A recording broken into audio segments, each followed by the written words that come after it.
We're going to listen to a conversation between two people, a customer and a representative of a company which rents cars.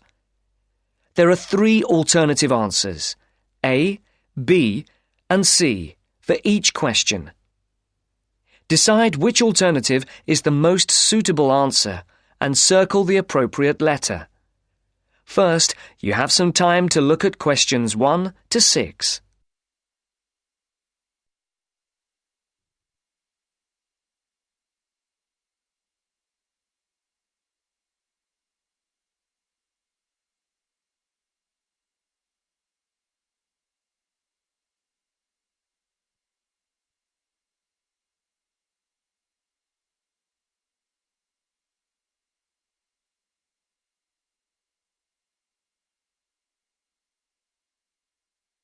Now the test will begin.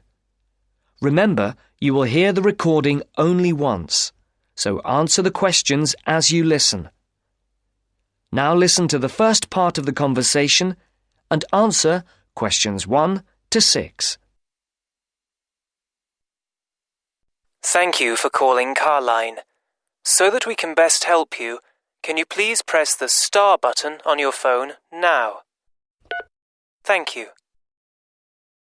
Now choose one of the following 4 options by pressing the buttons on your telephone. Press 1 if you would like to make a car reservation. Press 2 if you would like to talk to someone about a car reservation. Press 3 if you would... Please hold while we put you through to one of our assistants.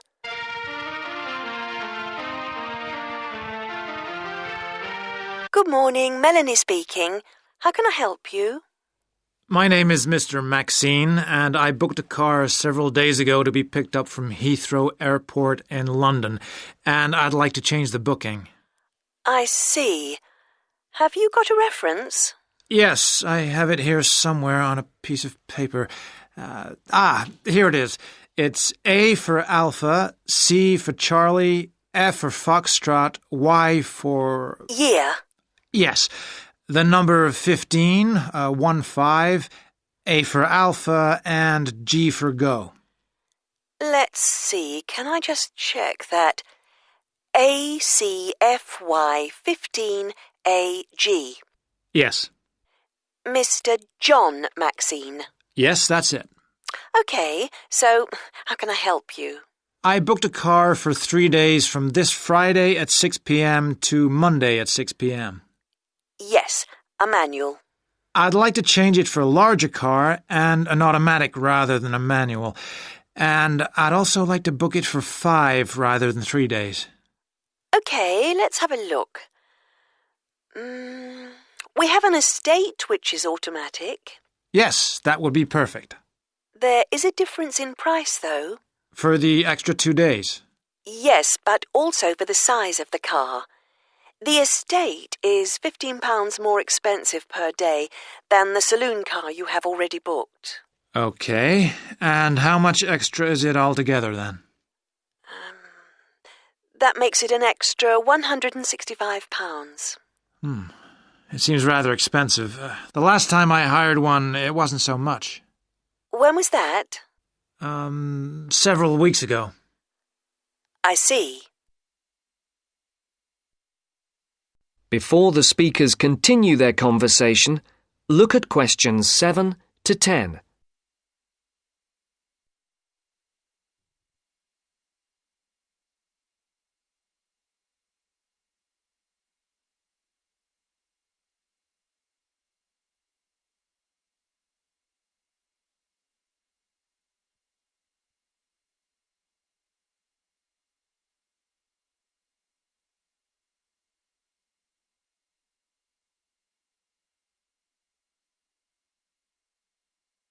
As you listen to the rest of the dialogue, complete the numbered spaces 7 to 10.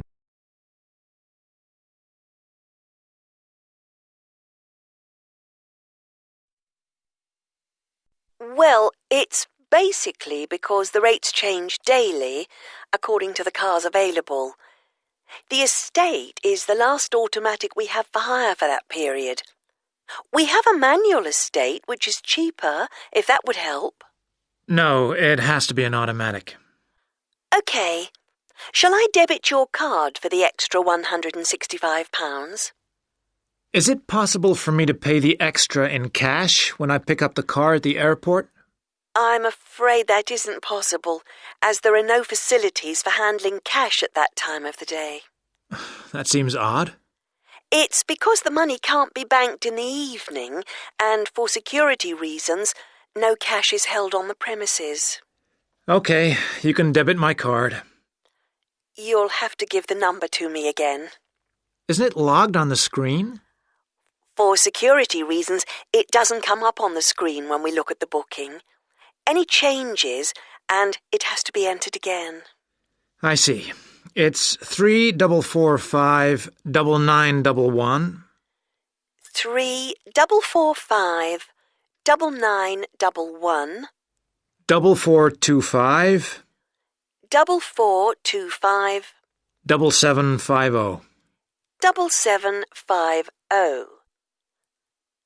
OK, that has now been authorised. Shall we send the receipt to your Park Vale address? Yes, number 40. Is there anything else I can help you with, Mr. Maxine? No, nothing else, thank you. Have a nice trip. Thank you. Goodbye. That is the end of part 1. You now have half a minute to check your answers.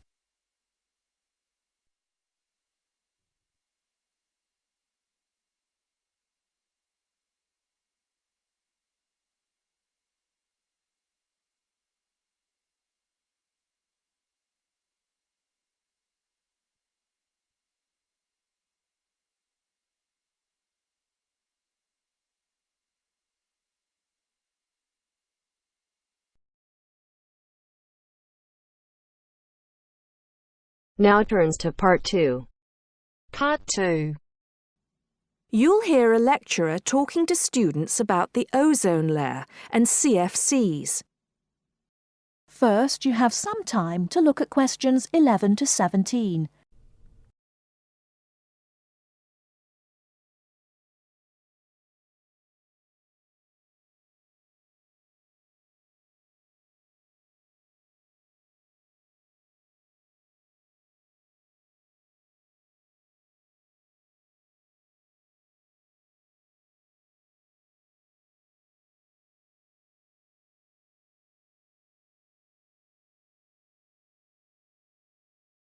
Now, listen carefully and answer questions 11 to 17. Today, it is well known that CFCs, or chlorofluorocarbons, can do immense damage to the ozone layer, which protects the Earth from harmful radiation from the sun.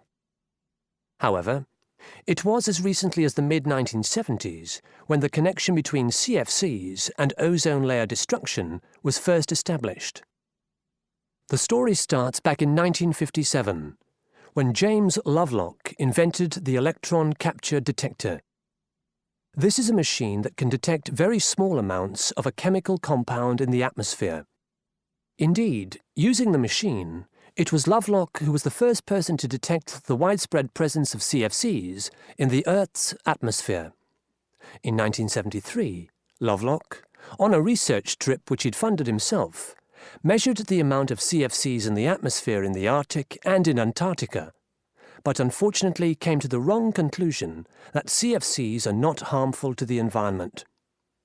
Following on from this work, though, in 1974, Sherry Rowland and Mario Molina published the very first scientific paper on the connection between CFCs and ozone depletion. This quickly prompted the world's first ban on the use of CFCs, which was enacted in 1975 by the US state of Oregon. Further bans followed. In 1978, the United States and several European countries banned the use of CFCs in spray cans. CFCs were still allowed to be used, though, for refrigeration and in solvents. It was in the mid-1980s that scientists in Antarctica observed a huge depletion in the ozone layer above them, often called the hole in the ozone layer. This led, in 1987, to the signing of the Montreal Protocol, which called for further reductions in the production and use of CFCs, and then, 2 years later, to a European Union agreement to ban the production of all CFCs by the end of the century. Before you hear the rest of the talk, you have some time to look at questions 18 to 20.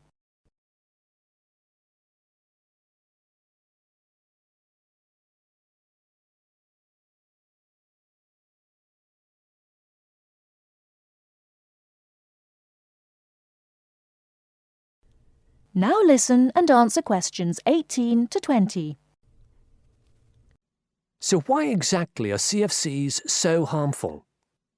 One of the reasons CFCs were so popular in the production of solvents and refrigeration coolants is that they are unreactive. That is, they don't react easily or at all with other chemical compounds. It's this property, however, that also makes them dangerous. Because they are unreactive, it's very difficult for them to be broken down. This gives them a long lifespan, more than 100 years in some cases, and allows them to rise into the upper levels of the atmosphere, the stratosphere, unchanged. There, ultraviolet radiation from the sun starts to break them down, freeing the chlorine atoms from the CFCs. It's this chlorine that helps destroy the ozone there.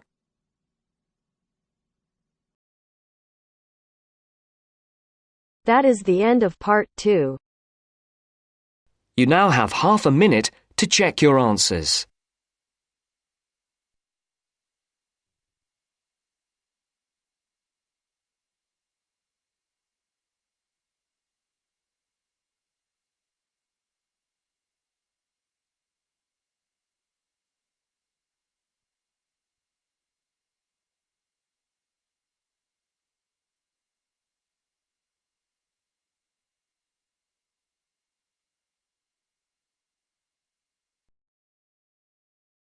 Now turns to part 3.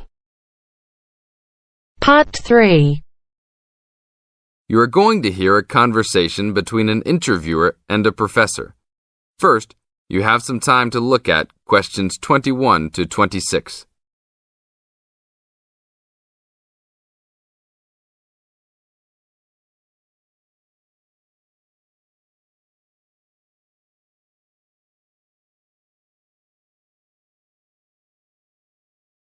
Now listen to the tape and answer questions 21 to 26. Today I'm here with Professor Nittick, who is our new university president. He has been a professor for 20 years and teaches many of the best classes on campus. I know many of you have had him as a teacher and know of his brilliance. Good morning, Professor Nittick. Thank you for stopping by the student station. Thank you for having me here. It is always great to get to meet many of the students who are involved with our school. I haven't been here since 2 years ago. Yes, I remember at that time you were still teaching every semester. 2 years later, you're only teaching every once in a while. But it seems like you are still always busy. The administration world is just as busy as the teaching world for you. How do you stay in touch with the university, even with the change in your everyday duties? I try to stay in touch with what is popular with the university students. I usually spend time with as many students as I can. They usually give me insight into what the new concerns and beliefs are for the new generation. On top of that, I try to be as youthful as I can. I consider myself to be youthful, at least for my age. So I always have a good time and try to stay young. I try my best to not just be a teacher, but also participate in university life. Interesting. So, are you still doing lots of academic work, or are you mostly concentrating on administrative affairs? Well, I mostly do administrative affairs now, but that doesn't mean that I still don't have a very deep interest in academic matters. I often visit other campuses around the world and meet other professors in my field. I learn the most by travelling and seeing the different places of the world and the different fields of thought. I even did a television programme last month in Manchester. Will you be on television any time soon then? Well, You can call the television station and see if I will be on television any time soon. Maybe I will be on the news report. I don't think it is really that significant, though. Oh, really? That sounds great. I will remember to look out for you. Let's move on. With all your busy travelling recently, how do you find time for your personal life? I try to keep my university life separate from my personal life. Sometimes it's hard to find time to just take my wife and 3 kids out for a family dinner, but usually we all manage to get together every few days. I'm taking a few weeks off next month to take my family down to South America, to Brazil for a few days. I can't wait to just sit on the beach. Wow, that sounds like a wonderful trip. Professor Nittick, could you tell the audience a little about what goes on in an average day of a university administrator? An average day? Oh, I don't think there is such thing as an average day for me. The last few weeks I've been travelling all the time. I can be in Los Angeles in the morning and in New York by the afternoon and back to Los Angeles by the evening. Sometimes I will spend the whole week at a new university, showing the new administrators the ins and outs of running a university. Sometimes I can spend the whole day in the office on the phone. So there really is no average day for me. I guess that is because I do so many different tasks. Sorry to let all the viewers down, but that is the plain truth. Now look at questions 27 to 30.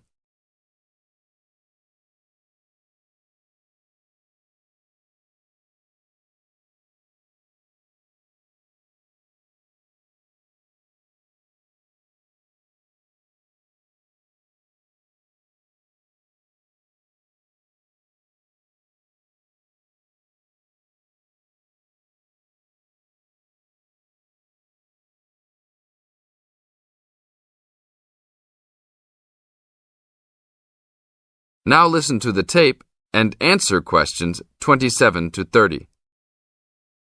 Well, I guess I can sum it up for them. You are a busy man. That is probably a good description. So, are there any immediate plans for the coming few weeks? Well, I'm in Los Angeles for the next 2 days, and then I fly to Colorado to meet a new prospective professor for our university. I will be in Colorado for about a week. Then I go to Japan for the next 10 days to meet with our university branch in Japan about record sales there. After that, I return to Los Angeles for a week, just in time for the graduation of the class of 2001. There you have it, my next month's schedule. Thank you very much, Professor Nittick. I always enjoy having you on our show. We hope to have you back on our show next time.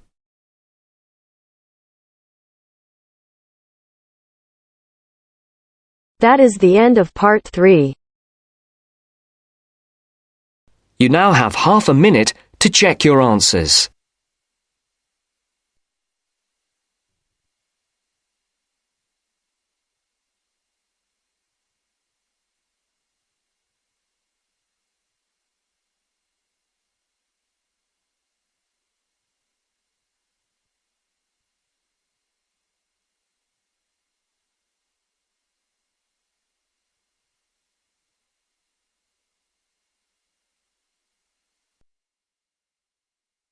Now turns to part 4. Part 4. You will hear a part of a lecture about learning and bilingualism. First, you have some time to look at questions 31 to 40 on pages 44 and 45.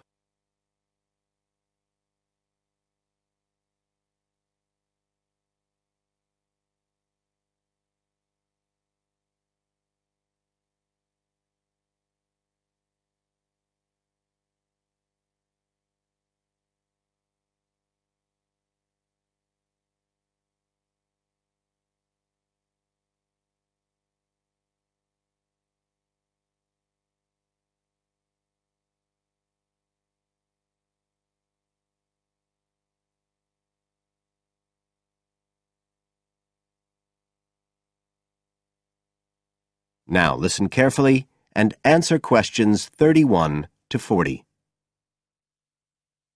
When we look at theories of education and learning, we see a constant shifting of views as established theories are questioned and refined or even replaced, and we can see this very clearly in the way that attitudes towards bilingualism have changed. Let's start with a definition of bilingualism, and for our purposes today, we can say it's the ability to communicate with the same degree of proficiency in at least 2 languages. Now, in practical terms, this might seem like a good thing, something we'd all like to be able to do. However, early research done with children in the USA in fact suggested that being bilingual interfered in some way with learning and with the development of their mental processes. And so in those days, bilingualism was regarded as something to be avoided, and parents were encouraged to bring their children up as monolingual, just speaking one language. But this research, which took place in the early part of the 20th century, is now regarded as unsound for various reasons, mainly because it didn't take into account other factors such as the children's social and economic backgrounds. Now, in our last lecture, we were looking at some of the research that's been done into the way children learn, into their cognitive development, and in fact we believe now that the relationship between bilingualism and cognitive development is actually a positive one.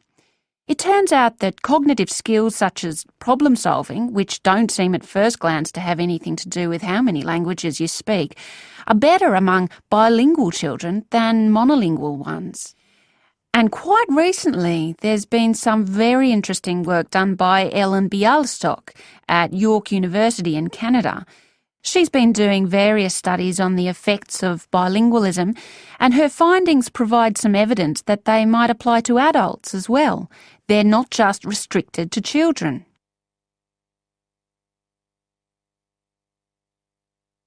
So how do you go about investigating something like this? Well, Dr. Bialystok used groups of monolingual and bilingual subjects aged from 30 right up to 88. For one experiment, she used a computer program which displayed either a red or a blue square on the screen. The coloured square could come up on either the left-hand or the right-hand side of the screen.